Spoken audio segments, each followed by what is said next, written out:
Leonard for three. Bang! You're hearing MVP chants from the crowd. You are the 2014 Bill Russell MVP. Kawhi Leonard was named the 2015-16 Kia NBA Defensive Player of the Year. It's off to Leonard, defended by Simmons. Is this the dagger? Canada, the NBA title is yours. Your 2019 Bill Russell Finals MVP is Kawhi Leonard. He's a two-time NBA champion, a two-time NBA Finals MVP, a six-time All-Star, and a two-time Defensive Player of the Year. At his peak, many considered him as the best two-way player in the NBA, and in the conversation as the best player in basketball. So just how good was prime Kawhi Leonard actually? Let's break it all down. Going into the 2011 NBA draft, Kawhi was seen as a physical marvel who would thrive as a rebounder and on the defensive end, but many scouts believe he lacked offensive upside. He drew comparisons to guys like Metta World Peace and Gerald Wallace. These concerns would allow Kawhi to fall out of the lottery and be selected 15th overall. What many fans might not remember about his draft selection is that Kawhi was actually drafted by the Indiana Pacers, but was traded on draft night to the Spurs for who exactly? George Hill. Yeah, that trade does not get talked about enough as one of the worst draft night trades of all time. Anyway, continue on, I wanted to quickly shout out today's video sponsor, Magic Spoon Cereal. Growing up, cereal was one of the best parts of my day, but as I got older, I realized it no longer fit my lifestyle. But with Magic Spoon, I'm finally able to enjoy one of my childhood favorites again. Magic Spoon is cereal reinvented. It has the same great taste that you remember, but upgraded with grown-up ingredients with no artificial flavors or dyes. Magic Spoon is a high-protein, keto-friendly, and naturally flavored cereal that gives you the energy you need to tackle your day. Magic Spoon has 0 grams of sugar, 4 to 5 grams of net carbs, 13 to 14 grams of protein, and only 140 calories per serving. And the Magic Spoon Variety Pack comes in 4 delicious flavors: fruity, frosted, cocoa, and my personal favorite, peanut butter. Click the link below to grab a variety pack and try it today. Use the promo code DUNGEON at checkout to get $5 off any order. Or go to magicspoon.com/dungeon. And the best part? Magic Spoon is so confident in their product, it's backed with a 100% happiness guarantee. If you don't like it for any reason, they'll refund your money, no questions asked.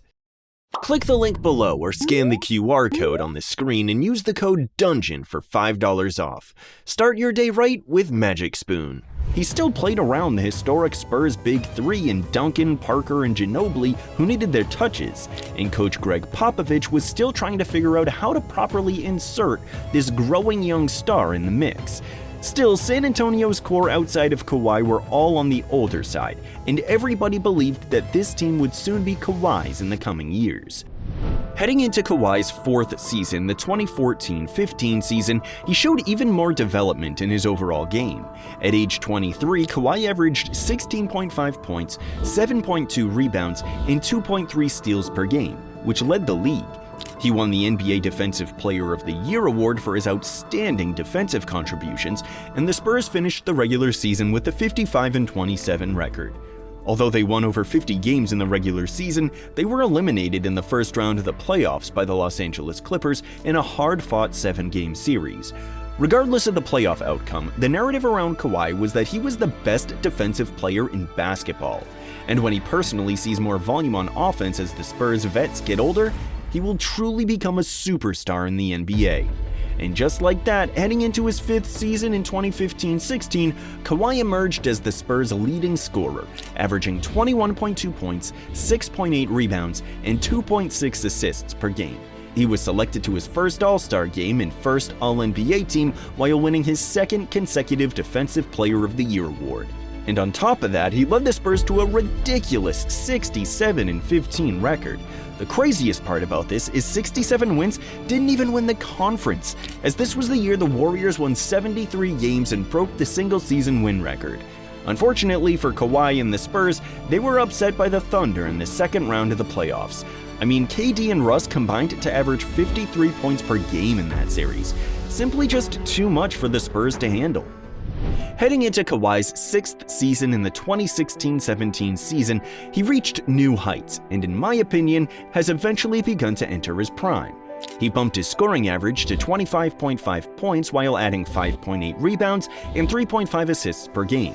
He was once again named an All-Star and was again named to the All-NBA first team. So yeah, this was full-blown Kawhi Leonard reaching close to his prime, leading the Spurs to another 60-plus win season and a second seed in the West. The Spurs did in fact reach the Western Conference Finals, but were swept by the Golden State Warriors. However, in this series, Kawhi suffered an ankle injury in Game 1, which significantly affected the series. Many remember this injury as Zaza Pachulia's fault, as he did not give Kawhi the proper space to land after his jump shot.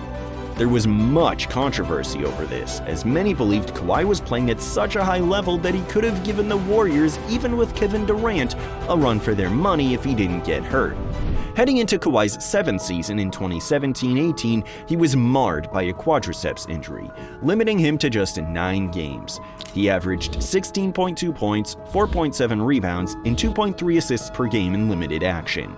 The Spurs managed to make the playoffs without him, finishing with a 47-35 record, but they were eliminated in the first round by the Golden State Warriors in 5 games. Leonard's injury and the ensuing controversy about his recovery process led to a strained relationship with the Spurs, which eventually led to a shocking move, a trade to the Toronto Raptors in the offseason. This move was shocking to NBA fans, as many knew that Kawhi did not want to be in Toronto, but his single season with the Toronto Raptors was the most defining moment in his career and in Raptors history. After being traded from the San Antonio Spurs, Leonard quickly became the cornerstone of the Raptors lineup, and this time around, he was healthy and ready to put the city on his back. During the regular season, Leonard looked at the peak of his prime, just like how he looked right before he was injured in the 2017 playoffs. He played 60 games this season and averaged 26.6 points, 7.3 rebounds, and 3.3 assists per game. His scoring average was a career high, and he demonstrated his ability to take over games with his offensive versatility and defensive prowess. From the outset, Leonard's impact on the Raptors was evident. His presence provided the team with a reliable go-to scorer and a tenacious defender capable of guarding multiple positions.